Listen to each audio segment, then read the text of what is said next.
In the next Built to be Bold episode by sponsor Zayo, I'm chatting with Cassie Kozyrkov, former chief decision scientist at Google, about AI implementation strategy on June 19th. Register at go.zayo.com/BTBB. That's go.zayo.com/BTBB and be there live. Take a network break. I'm Drew Conry Murray. I'm John Burke. Peruse our selection of fine virtual donuts and join us for a stroll through the landscape of IT news. We got a couple of red alerts, some certificate news, a new Broadcom ASIC, financial results from HPE, and more. And just a reminder, check out the Packet Pushers YouTube channel. You can listen to every episode there. And we're also rolling out full video of select shows. Up first is N for Networking with Ethan Banks and Holly Metlitsky, where you can see them in action as they delve into essential networking concepts. Those video shows are up now. We've also got video bites, lab demos, tutorials from folks like Russ White and Eric Chow and others, and even more. You can find it all at youtube.com/@PacketPushersNetwork. All right, let's dive into our red alerts for the week ending June 4th. 639 CVEs were created, 2,433 were updated, 364 are critical, having a CVSS score of 9.5 or higher. 15 scored that perfect 10 out of 10. We're going to talk about a couple of them. First, Cisco's warning about a vulnerability affecting deployments of its Identity Services Engine, or ISE, in AWS, Azure, and Oracle Cloud.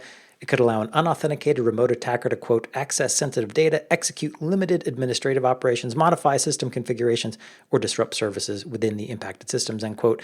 It has a severity rating of 9.9 out of 10. Cisco says the vulnerability is due to credentials being improperly generated when ISE is deployed on cloud platforms, such that different Cisco ISE deployments share the same credentials. So the upshot is, if an attacker extracts credentials from an ISE deployment in one cloud platform, it could potentially use them to access ISE deployments on other clouds.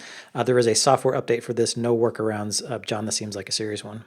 It does. I mean, it's not a password is 123 kind of level of credential issue, but it's pretty serious because we know that these things do get compromised. And so knowing that you can move laterally, not just within an organization, but to other organizations after you break into one, serious issue.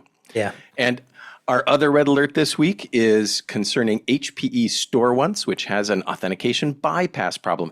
Actually, it turns out to have a bunch of problems.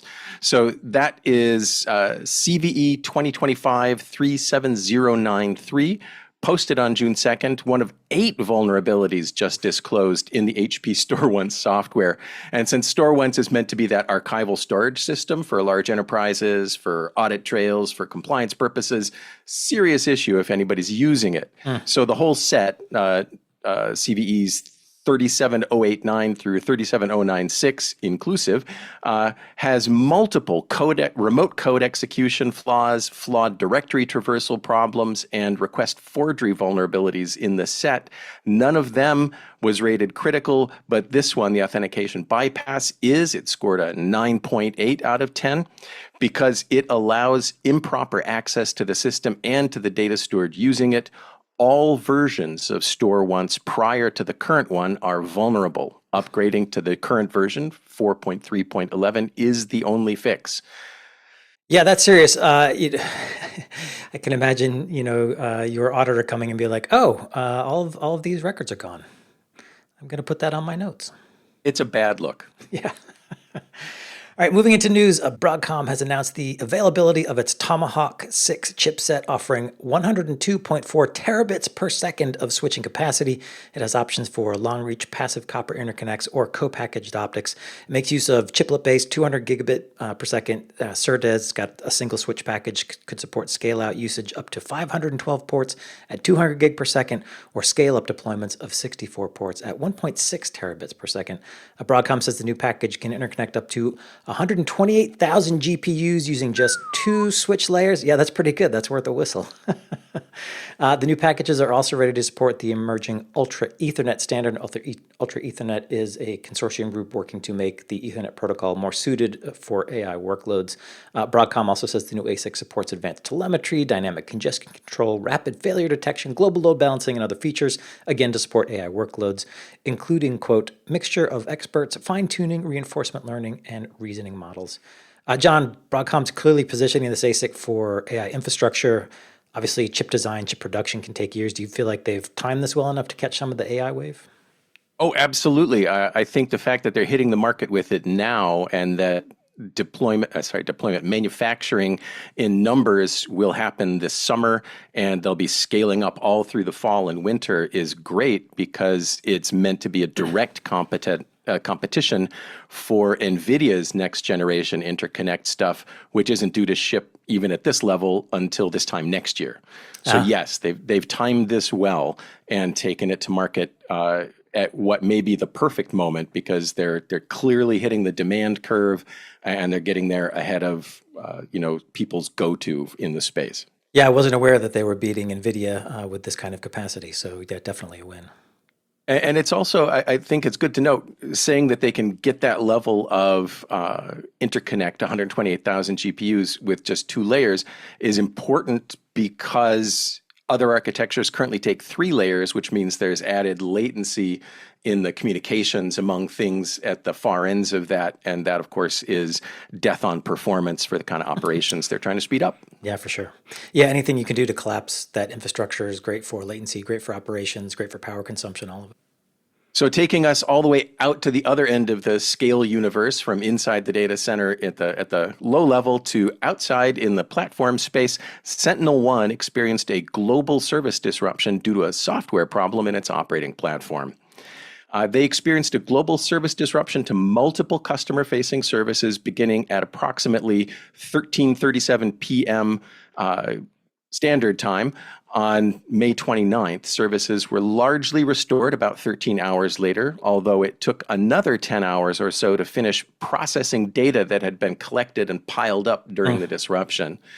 The root cause analysis emphasizes that customer endpoints remained protected throughout, even though security teams could not reach the management consoles or related services, and that this was not a security incident. They didn't exactly underline that, put it in bold and add exclamation points, but they made it very clear. Not a security issue.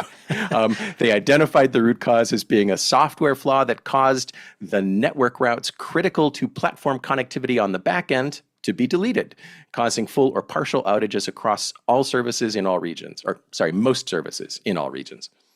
Okay, so this is what Greg would have called a foot gun incident. They shot themselves here. Yes, I'm afraid so. Now, whether it was a recently updated piece of software where they introduced a bug, or whether it was just a latent bug that had never been triggered in the past, they did not say.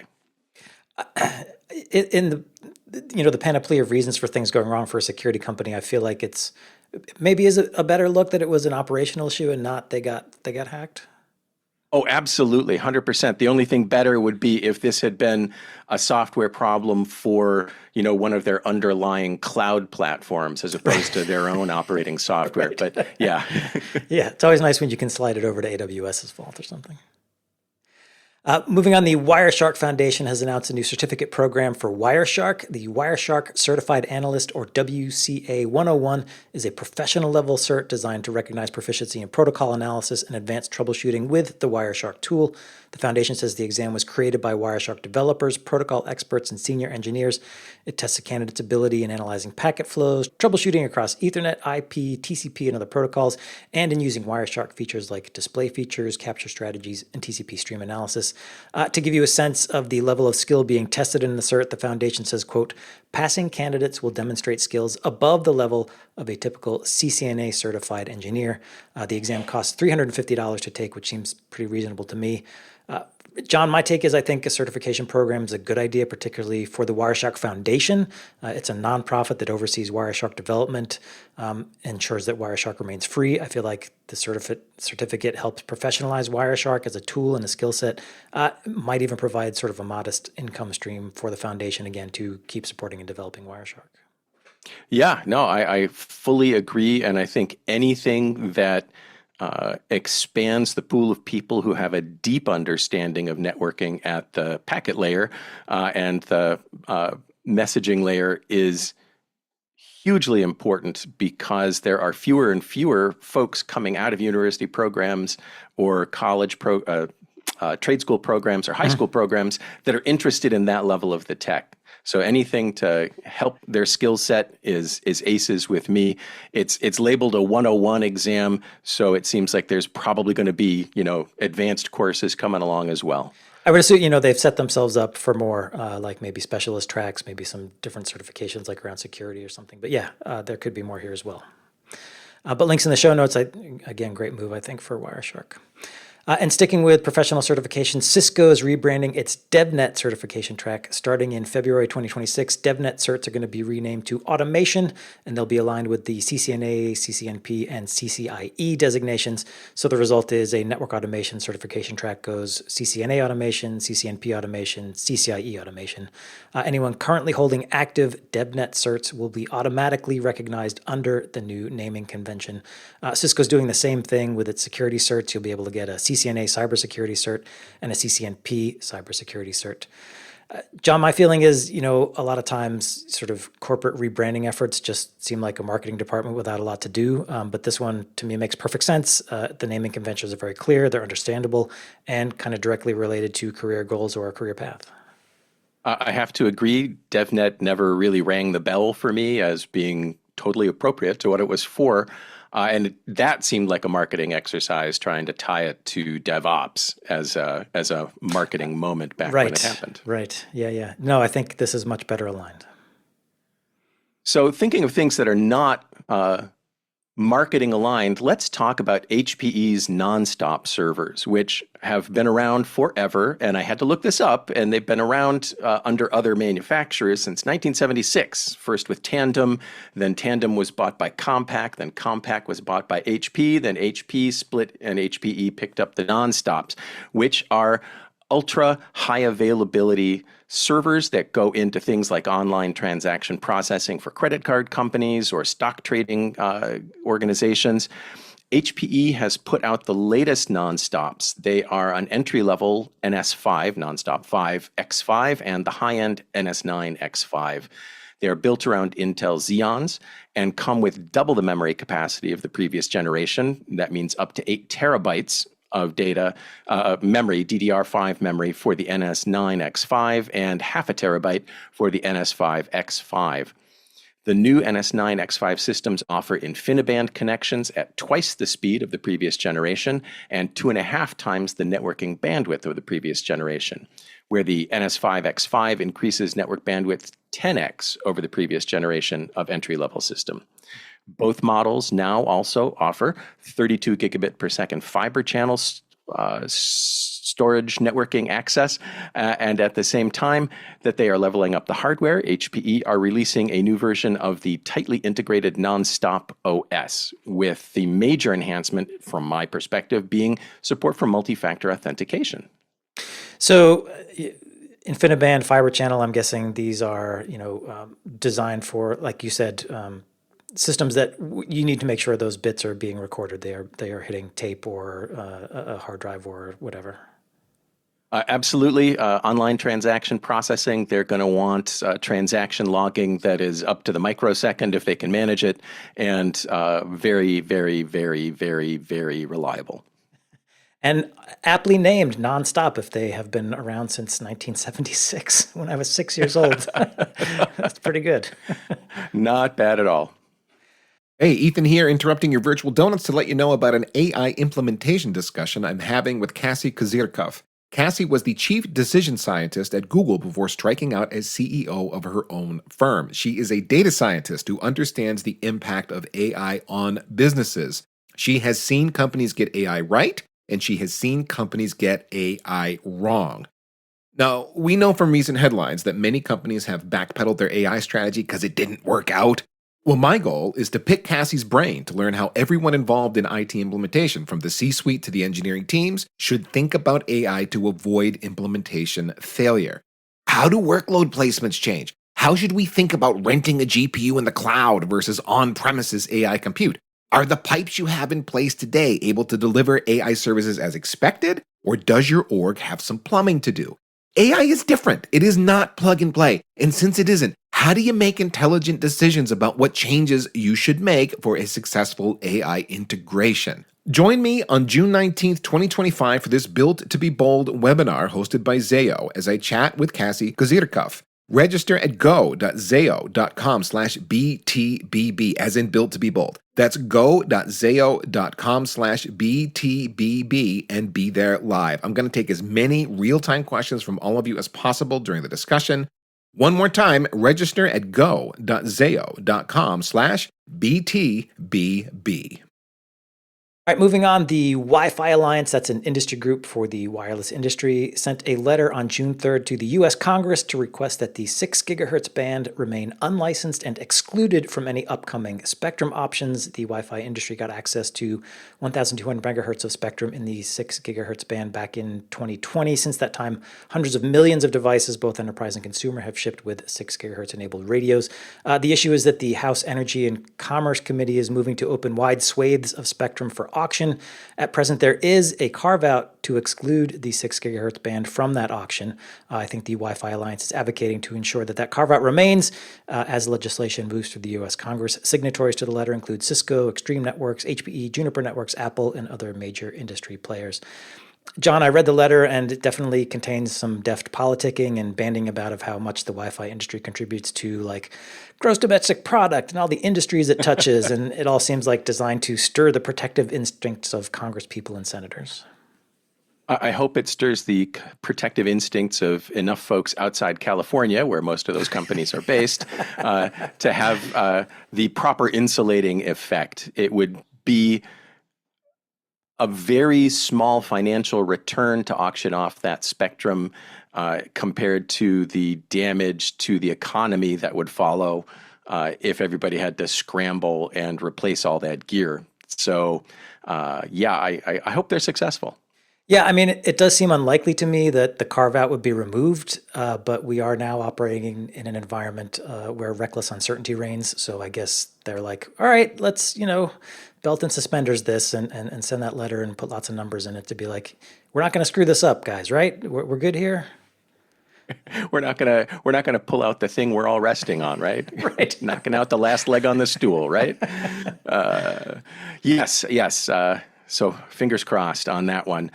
Going back deeper into the data center, we see Cornellis has launched a new 400 gigabit interconnect for AI and high performance computing applications. Cornellis was spun out of Intel back in 2020 to explore and advance this technology for high-speed scale-out and scale-up data center interconnects. It's interesting, especially in that it is not based on Ethernet, not even Ultra Ethernet, and it is not based on InfiniBand. Oh. So their latest offering, the CN5000, is an open fabric compliant 400 gigabit per second data center interconnect that they claim can deliver twice as many messages across the network as either Ethernet or InfiniBand 400 gigabit per second devices, and do it with 35% lower latencies. They also claim that for some critical AI collective communication activities, such as all reduce operations in distributed training, clusters built around the CN5000 are 6 times faster than clusters built around Ethernet. The heart of the CN5000 is the OmniPath architecture, which is what the company was spun out to take and run with when they left Intel. It was created around flow control techniques and fine-grain adaptive routing mechanisms designed specifically for these kinds of workloads to make it lossless, to make it congestion-resistant in dense, high-load use cases, exactly like AI training. The full product suite includes NICs and cabling, as well as switches and management software. I had not heard of Cornelis, and when you said it was neither based on Ethernet nor InfiniBand, I was like, okay, what's the benefit here then? Because sort of the general argument against Ethernet versus InfiniBand is, Ethernet was designed to be lossless from the get-go, but it's more expensive, and also finding the talent for it could be a little harder. I assume that's also an issue here. Finding the talent for it, possibly. I'm not sure how much talent is required. It's always tough when you're not privy to the training for the platform to know how different working with it is than working with Ethernet or InfiniBand. But because it was designed to be lossless, and because it is designed to be congestion resistant, and because the leverage you'd get on this investment in a serious AI factory, as they're now calling them, is pretty significant. 6 times speed up is nothing to sneeze at. I can see how it would be worth the extra effort and the extra cost to get a sustained advantage of that sort. I mean, it seems like if there was ever a moment for this architecture, this would be if the conditions are now ideal for them to try to get into a market. I would say so, yep. And, it's not for everybody. Clearly, this is not aimed at Joe Data Center, running SAP. This is really about these super high density, high performance clusters. All right, we'll wrap with some financial news. HPE reported their financial results for Q2 2025. Revenues were $7.6 billion, up 6% versus last year. However, the company posted a net income loss of $1.1 billion due to a goodwill impairment charge related to its hybrid cloud business. And permit me a little digression here. I had to look up what a goodwill impairment charge is. I'm not an accountant, so apologies if I get this wrong, but my understanding is essentially it's a premium that gets assigned to the net assets of an acquisition. There are accounting standards that govern how goodwill is then assessed and tested. A goodwill value gets assigned at the time of acquisition and then is regularly tested by accounting agencies. If the value falls for some reason, then the acquirer has to take a write-down. So my understanding is that in this case, the value of some acquired assets inside HPE's hybrid cloud portfolio went down, resulting in HPE having to write off $1.4 billion.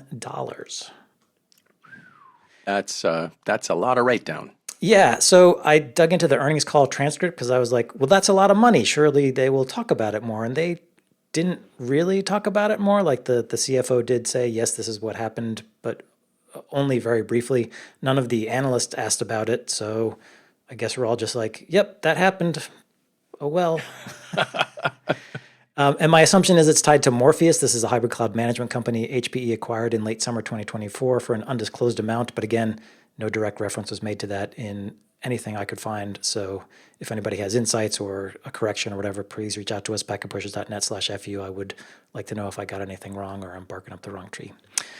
In any case, despite that significant write-down, HPE did have a pretty good quarter. By business unit, server revenue was $4.1 billion, up 6%. Intelligent Edge revenue, that's a networking and wireless business, was $1.2 billion, up 7%. Hybrid cloud revenue was $1.5 billion, up 13%. So hybrid cloud still doing well despite that write-down. And financial services revenue was $856 million, down 1.3%. I will note that in the earnings transcript call, CEO Antonio Neri says he anticipates that they will close the Juniper acquisition before the end of fiscal year 2025. The trial is about 5 weeks away, but Mr. Neri is projecting confidence. I'm glad to hear that. I'm glad he's projecting optimism. It's not one of the challenges on antitrust grounds that ever made sense to me, so I hope it falls down pretty fast. Yeah, we'll see. That does wrap up the news. John, where can folks get more from you? If they hit LinkedIn and search for John Burke Nemertes, Nemertes, they'll find me. All right, I'm Drew Conry Murray. I'm on Blue Sky at DrewCM, also on LinkedIn and blogging at packetpushers.net. Thanks to our sponsor, Zayo, today, and thanks to you for listening. And don't forget, we've got merch, a dozen podcasts you can subscribe to, an industry blog, 2 weekly newsletters, a community Slack group, the aforementioned YouTube channel, an IRC group, and more. You can find it all at packetpushers.net. Free to sign up with no login required. Thanks for listening.